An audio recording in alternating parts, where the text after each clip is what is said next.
తక్కువ సమయంలో ఎక్కువ ఇన్ఫర్మేషన్ తెలుసుకోవడమే స్మార్ట్ పీపుల్ చేసే పని. న్యూస్ పేపర్ లాంటి క్లారిటీ, న్యూస్ ఛానల్స్ కంటే క్వాలిటీ. ఏంటి ఇంకేంటి? 4 Sides TV app download it. నమస్తే, నేను మీ Avinash Janagama. Welcome to special drive with మీ. 2 తెలుగు రాష్ట్రాల్లో ప్రస్తుతం భూముల విషయమే ప్రధాన ఎజెండాగా సాగుతోంది. తెలంగాణలో రైతు భరోసా పథకం అమలు కోసం వ్యవసాయేతర భూములను గుర్తించే సర్వే 16వ తేదీ నుంచి నడుస్తుంది. నేటితో ఆ సర్వే ముగియనుంది. మరోవైపు ఏపీలో నేటి నుంచి భూముల రీసర్వే మొదలైంది. 2 తెలుగు రాష్ట్రాల్లో ఏకకాలంలో జరుగుతున్న ఈ భూ సర్వే గురించి ఉభయ తెలుగు రాష్ట్రాల నుంచి వివరాలు అందించేందుకు మా ప్రతినిధులు సిద్ధంగా ఉన్నారు.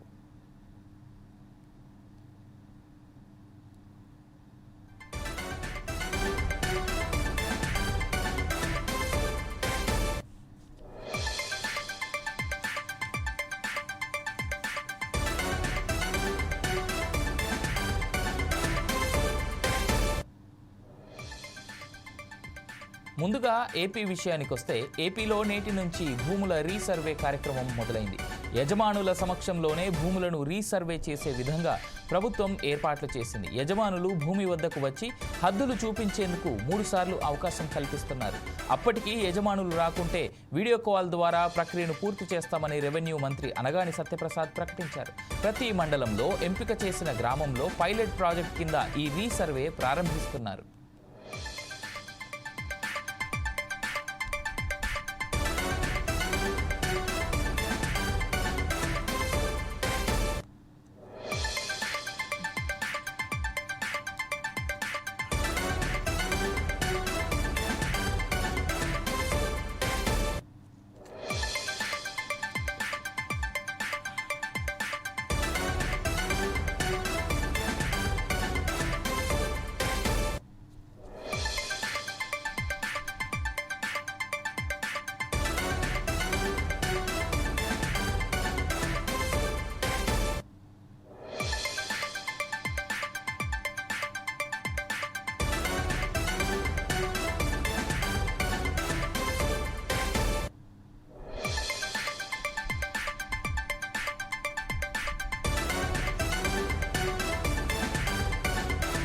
ఇక ఏపీ విషయానికి వస్తే, ఏపీలో నేటి నుంచి భూముల రీసర్వే కార్యక్రమం మొదలైంది.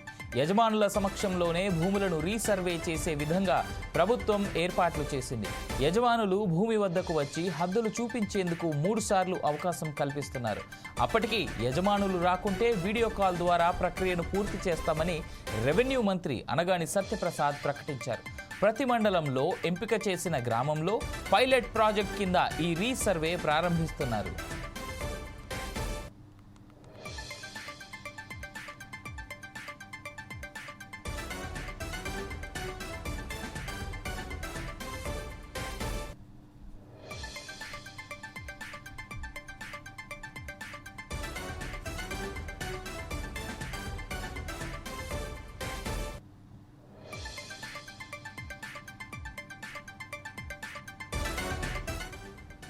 దీనికి సంబంధించిన మరిన్ని వివరాలు మా ప్రతినిధులు ఏపీ నుంచి అందిస్తారు. ముందుగా అనంతపురం జిల్లా నుంచి సూర్య అందిస్తారు. సూర్య, ఆంధ్రప్రదేశ్ రాష్ట్రంలో భూముల రీసర్వే కార్యక్రమం అన్నది ఈ రోజు నుంచి, అనగా జనవరి 20వ తేదీ నుంచి మొదలైంది. గతంలో ఈ భూముల రీసర్వే పై తీవ్ర అభ్యంతరాలు వచ్చాయి. అప్పట్లో ఏదైతే వైసీపీ ప్రభుత్వం ఈ రీసర్వే కార్యక్రమాన్ని కొనసాగించిందో, అప్పట్లో చంద్రబాబు నాయుడు ఏదైతే తెలుగుదేశం పార్టీ ఉందో దానిపైన తీవ్ర అభ్యంతరాలు కూడా చేశాయి. అదే విధంగా ఈ రోజు చంద్రబాబు నాయుడు ప్రభుత్వం కూడా దీన్ని కొనసాగిస్తుంది. మరి రాష్ట్రంలో ఎటువంటి పరిణామాలు చోటు చేసుకుంటాయన్నది కూడా కాస్త ఉత్కంఠ అన్నది నెలకొంది. అయితే భూ యజమానుల సమక్షంలోనే వారి భూములకు రీసర్వే చేసే విధంగా ప్రభుత్వం అన్నది అన్ని ఏర్పాట్లు చేసిందని చెప్పొచ్చు. గత వైసీపీ ప్రభుత్వంలో దాదాపుగా రాష్ట్రంలోని 17,000 గ్రామాలకు గాను దాదాపుగా 7,000 గ్రామాల్లో భూముల రీసర్వే కార్యక్రమం అనేది పూర్తయింది. దీర్ఘకాలంగా ఉన్న భూ వివాదాల పరిష్కారానికి కేంద్రం ఆదేశాలతో చేపట్టిన ఈ సర్వే కార్యక్రమం క్షేత్రస్థాయిలో పలు విమర్శలకి కారణమైంది. ఇందులో అధికారులు తప్పిదాలతో పాటు ప్రభుత్వం అనుసరించిన విధానాలు కూడా కొన్ని కారణం అని చెప్పొచ్చు. ఇదే అదనగా అప్పట్లో ఏదైతే ఈ జనసేన, బీజేపీ, అదే విధంగా టీడీపీ అనేది ఉందో ఆ పార్టీలు కూడా జనాల్లోకి వెళ్లి భూముల రీసర్వే ఆపాలంటూ ప్రభుత్వం పైన తీవ్రమైన ఒత్తిడి కూడా చేసిన సంఘటనలు మనం గతంలో చూసాం. అప్పట్లో దీనికి తోడు ల్యాండ్ టైటిలింగ్ యాక్ట్ కూడా అమల్లోకి తీసుకువచ్చే ప్రయత్నం వైసీపీ ప్రభుత్వం చేసింది. దానికి కూడా కూటమి నేతలు అప్పట్లోనే అభ్యంతరం కూడా వ్యక్తం చేస్తూ తాము అధికారంలోకి వస్తే తప్పకుండా తాము అధికారంలోకి వస్తే ల్యాండ్ టైటింగ్ యాక్ట్ కూడా రద్దు చేస్తామంటూ కూడా హామీ ఇవ్వడం జరిగింది. అదే విధంగా అధికారంలోకి రాగానే రద్దు అయితే చేసింది కానీ భూముల రీసర్వేని మాత్రం ఇప్పుడు మళ్ళీ కొనసాగించే ప్రయత్నం చేస్తోంది. ఇది పూర్తిగా కేంద్రం అన్నది ఆదేశాలతోనే జరుగుతోంది. అయితే ప్రోత్సాహకరంగా ఏదైతే 200 కోట్ల విడుదల చేసిందో కేంద్ర ప్రభుత్వం ఈ భూముల రీసర్వే కార్యక్రమానికి దీనికంతా కూడా తప్పనిసరిగా క్షేత్రస్థాయిలో వెళ్లేసి కార్యక్రమం చేయాల్సిన పరిస్థితి ఏర్పడింది. అందుకే ఇప్పుడు మళ్ళీ ఆంధ్రప్రదేశ్ రాష్ట్రంలో భూ సర్వే అనేది మొదలైంది. అయితే ఇప్పుడు చేస్తున్న కార్యక్రమం ఏమంటే యజమానుల భూములు ఎవరైతే యజమానులు ఉంటారో వాళ్ళ భూములకు సంబంధించినది వాళ్ళని అక్కడికే తీసుకొని వచ్చేసి చూపించి ఆ హద్దులు అనేది చూపించేసి ఆ కార్యక్రమాన్ని పూర్తి చేస్తారు. అప్పటికే ఒకవేళ 3 సార్లు అవకాశం ఇస్తారు. వాళ్ళకు ఫోన్లు చేయడం కానీ, వాట్సాప్ గ్రూపుల్లో మెసేజ్ పెట్టడం కానీ, వ్యక్తిగతంగా చెప్పడం కానీ ఇవన్నీ చేస్తారు. ఒకవేళ వాళ్ళు రాని ఎడల, ఒకవేళ అందుబాటులో లేని ఎడల అటువంటి వారికి వీడియో కాల్ చేసి ఆ ప్రక్రియ అనేది పూర్తి చేస్తామనేసి రాష్ట్ర రెవెన్యూ శాఖ మంత్రి సత్యప్రసాద్ కూడా ప్రకటించడం జరిగింది. అదే విధంగా ప్రతి మండలంలో కూడా ఎంపిక చేసిన గ్రామాల్లో ఈ పైలట్ ప్రాజెక్ట్ అనేది రీసర్వే అనేది జరుగుతుంది. రాష్ట్రంలోని ప్రతి మండలంలోనూ ఎంపిక చేసిన గ్రామంలో ఒక గ్రామాన్ని ఎంచుకొనేసి భూముల్ని కొలుచడం అనేది జరుగుతుంది. ఇది దాదాపుగా 20వ తేదీ నుంచి ప్రైవేటు మరియు వ్యవసాయ భూముల కొలతలు వేస్తారు. తర్వాత మిగిలిన గ్రామాల్లో కూడా రీసర్వే అనేది చేపడతారు. ఈ మొత్తం ప్రక్రియని దాదాపుగా 4 నెలల్లో పూర్తి చేసే విధంగా కూడా ప్లాన్ చేసుకోవడం జరిగింది. అయితే రైతుల సమక్షంలో వారి ఆమోదంతోనే రీసర్వే చేసేందుకు రెవెన్యూ అధికారులు కూడా ప్రాధాన్యం ఇస్తున్నారు. ఇది ఒక రకంగా మంచి విషయం అని చెప్పొచ్చు. ఏదైతే వైకాపా ప్రభుత్వ హయాంలో రీసర్వేను తక్కువ వ్యవధిలోనే ఏకపక్షంగా నిర్వహించింది అన్నట్టు కూడా అనేక విమర్శలు వచ్చాయి. అందులో భాగంగా భూముల విస్తీర్ణం తగ్గిందని, హద్దులు మార్చేశారని, హక్కు పత్రాల్లో తప్పులు చాలా దొర్లాయని రైతులు పెద్ద సంఖ్యలో వినతులు కూడా వచ్చాయి. ఈ అన్నదాతల ఆవేదనను పరిగణలోకి తీసుకున్న ఈ కూటమి ప్రభుత్వం వారికి అవగాహన కల్పించి ఆ తర్వాతే రీసర్వే అనేది చేపట్టాలని జిల్లా అధికారులకు స్పష్టమైన ఆదేశాలు ఇవ్వడం జరిగింది. రాష్ట్రంలో దాదాపుగా 16,816 రెవెన్యూ గ్రామాలు ఉన్నాయి. ఇప్పటికే దాదాపుగా 6,688 అంటే 40% వరకు గ్రామాల్లో ఈ రీసర్వే అనేది పూర్తి చేసింది. మిగిలిన చోట్ల కూడా కూటమి ప్రభుత్వం అనేది పకడ్బందీగా అన్ని చర్యలు చేపట్టింది. అదే విధంగా ఇప్పటికే గ్రామాల్లో అవగాహన కార్యక్రమాలు కూడా నిర్వహించడం జరుగుతోంది. అదే విధంగా అధికారులు దాదాపుగా 200 నుంచి 250 ఎకరాలకు ఒక బ్లాక్ గా ఒక డివైడ్ చేసుకునేసి ఇది ఒక పకడ్బందీ ప్లానింగ్ తోని ముందుకు పోతున్నారని చెప్పొచ్చు. అదే విధంగా గ్రామాల్లోనే వ్యవసాయ భూములు విస్తీర్ణాన్ని బట్టి సర్వే కోసం దాదాపుగా 3-4 బృందాలని కూడా ఏర్పాటు చేయడం జరిగింది. ప్రతి గ్రామంలో కూడా 2 సర్వేయర్లు, ఒక విఆర్ఓ, ఒక విఆర్ఏ అందుబాటులో ఉంటారు. ఈ రీసర్వే జరిగే గ్రామాల్లో కొందరిని డిప్రెషన్ కూడా తీసుకోవడం జరిగింది సిబ్బంది.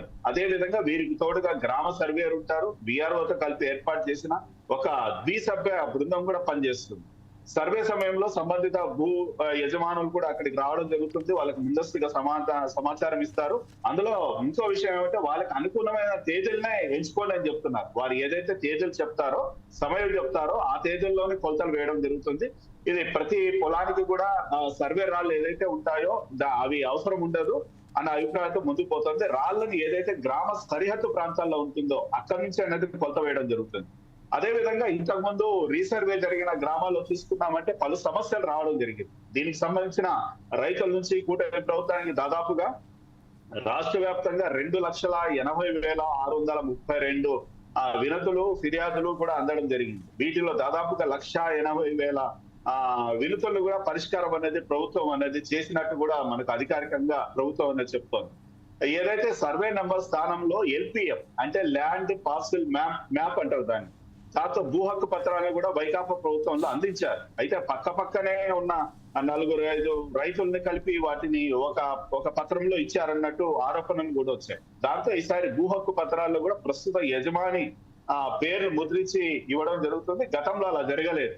కాబట్టి అదే విధంగా చాలా చోట్ల కూడా వైసీపీ ప్రభుత్వం చేసినప్పుడు కూడా ఆధారు, ఫోన్ నంబర్లు కూడా మారిపోయాయి. అది కూడా చాలా ఆరోపణలు వచ్చాయి. కాబట్టి ఈసారి అత్యంత ప్రకటబద్ధంగా ఒక కమిటీలు ఏర్పాటు చేసి అధికారులను అక్కడ పంపించి గ్రామ స్థాయిలో ఎటువంటి ఆరోపణలు రాకుండా చూసుకోవడానికి కూటమి ప్రభుత్వం అన్నది అన్ని జాగ్రత్తలు తీసుకుంటోంది. అదేవిధంగా కొన్ని పత్రాల్లో భూముల స్వరూపం కూడా మార్చేసినారు గత ప్రభుత్వంలో.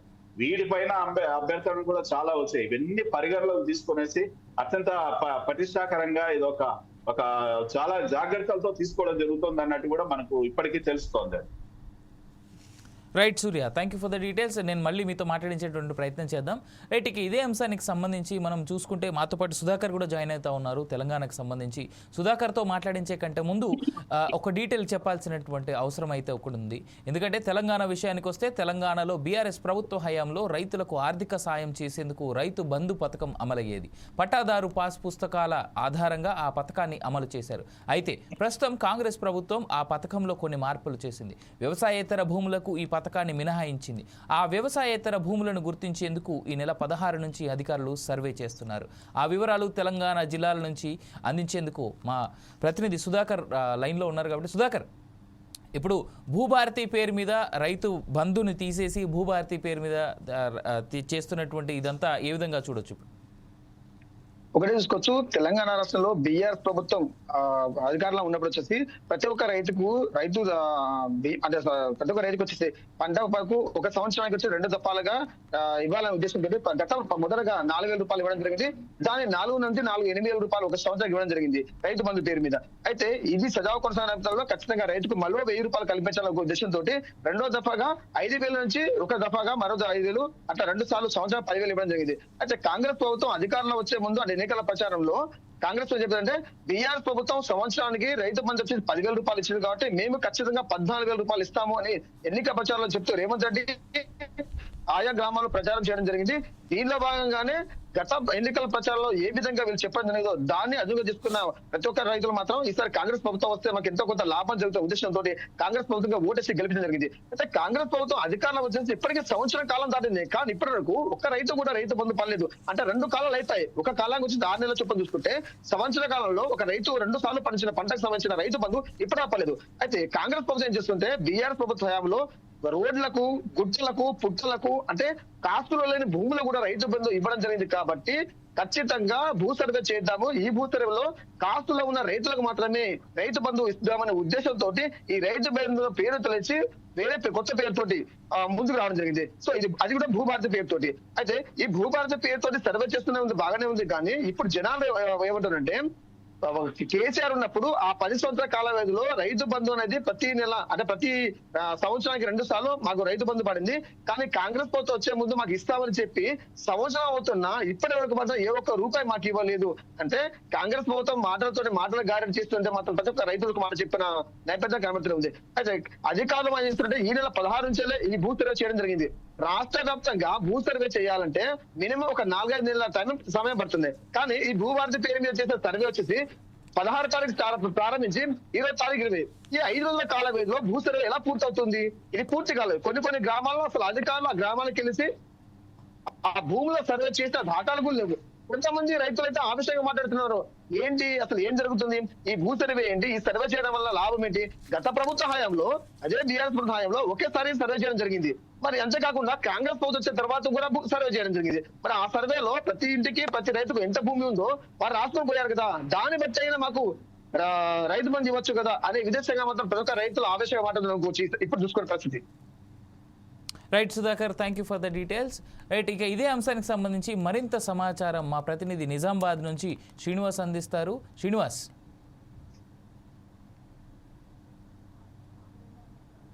రైట్, శ్రీనివాస్ లైవ్లో అందిస్తారు.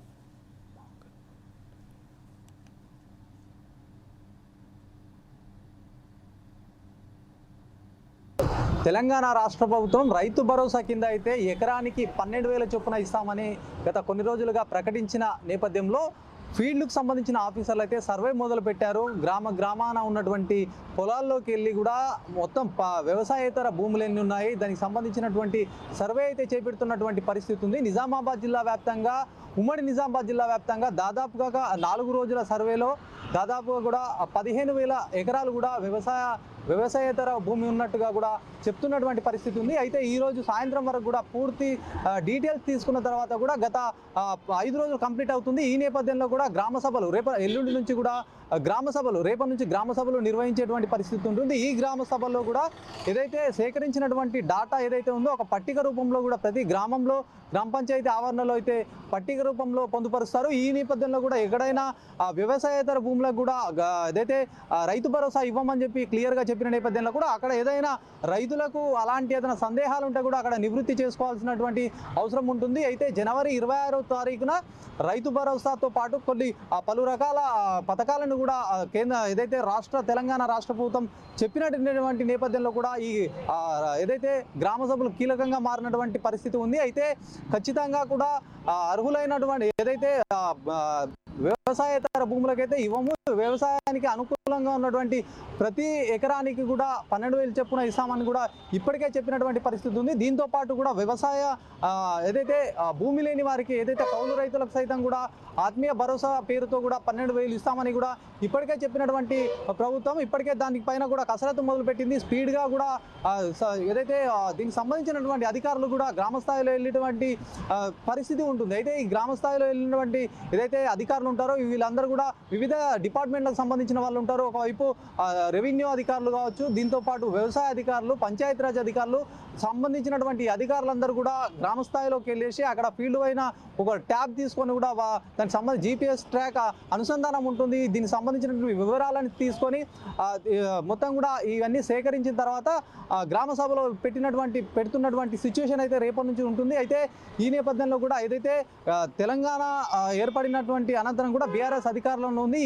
అప్పుడైతే ఏదైతే రైతు బంధు పేరిట కూడా ఈ కార్యక్రమం చేపట్టారో అయితే ప్రతి ఒక్క రైతుకు కూడా సంవత్సరానికి 10,000 చొప్పున ఇచ్చినటువంటి పరిస్థితి ఉంది. అయితే ఈ నేపథ్యంలో వ్యవసాయానికి అనుకూలంగా లేని ఏదైతే వ్యవసాయేతర భూములకైతే ఇవ్వమని చెప్పేసి కూడా కాంగ్రెస్ ప్రభుత్వం చెప్పింది.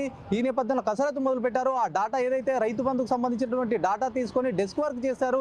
ఈ డెస్క్ వర్క్ అనంతరం కూడా క్షేత్రస్థాయిలో ఆ డాటా తీసుకొని క్షేత్రస్థాయిలో వెళ్ళి అక్కడ ఉన్నటువంటి రైతులకు మొత్తం భూములన్నీ పరిశీలించి కూడా ఒక తుది నివేదిక కూడా ఇస్తున్నటువంటి పరిస్థితి అయితే రేపటి నుంచి ఉంటుంది. మరి ఇలాంటి కార్యక్రమానికి సంబంధించి కూడా 4 రోజుల పాటు కూడా మొత్తానికి ఆ గ్రామ సభలు నిర్వహించిన తర్వాత 26వ తారీఖు రైతులకు సంబంధించినటువంటి ఏదైతే రైతు భరోసా ఉందో దీనికి సంబంధించినటువంటి అకౌంట్లో వేస్తారు అమౌంట్. అది ఎంత మళ్ళీ వాళ్ళకు జమ కావడానికి కూడా మళ్ళీ ఒక వారం రోజులు పట్టొచ్చు. మొత్తానికి కూడా గత 4 రోజులుగా ఫీల్డ్ సర్వే పూర్తయింది. రేపటితో ఈ రోజుతో పూర్తి అయిపోతుందని చెప్పి కూడా చెప్తున్నటువంటి పరిస్థితి ఉంది. కెమెరా పర్సన్ సందీప్తో శ్రీనివాస్, 4 Sides TV, నిజామాబాద్ నుంచి. Right Srinivas, thank you. అదేవిధంగా మా సుధాకర్కి అదేవిధంగా సూర్యకి కూడా ధన్యవాదాలు తెలుపుతా ఉన్నాం. లైవ్ ద్వారా వచ్చి మాకు మరిన్ని డీటెయిల్స్ అందజేసినందుకు. సర్వేలు చేస్తూ ఉన్నాయి ప్రభుత్వాలు, కరెక్టే, కానీ ఈ సర్వేల ద్వారా ప్రజలకి నిజంగా న్యాయం చేయబోతున్నాయా? గత ప్రభుత్వాలు ఆడినటువంటి డ్రామాలే ప్రస్తుత ప్రభుత్వాలు కూడా ఆడబోతా ఉన్నాయా? రానున్నటువంటి రోజుల్లో వేచి చూడాల్సినటువంటి అంశం. ఇక్కడ తెలంగాణ వరకు చూసుకుంటే నిజంగానే సుధాకర్ అన్నట్టుగా ఇందాక 3-4 నెలలు పట్టాల్సినటువంటి సర్వే కేవలం 4 రోజుల్లో కంప్లీట్ చేసిందంటే ప్రభుత్వం ఎవరిని మోసం చేయబోతా ఉంది? తనకి తాను మోసం చేసుకుంటూ ప్రజల్ని మోసం చేస్తుందా, లేదా కేవలం ప్రజలని మభ్యపెట్టి మోసం చేయాలనేటువంటి ప్లానింగ్లో ఏమైనా ఉందా? రానున్నటువంటి రోజుల్లో దీనికి సమాధానం చెప్పాల్సినటువంటి అవసరం ఎంతైనా ఉంది. హవెవర్ చూస్తూనే ఉండండి for more details 4 Sides TV.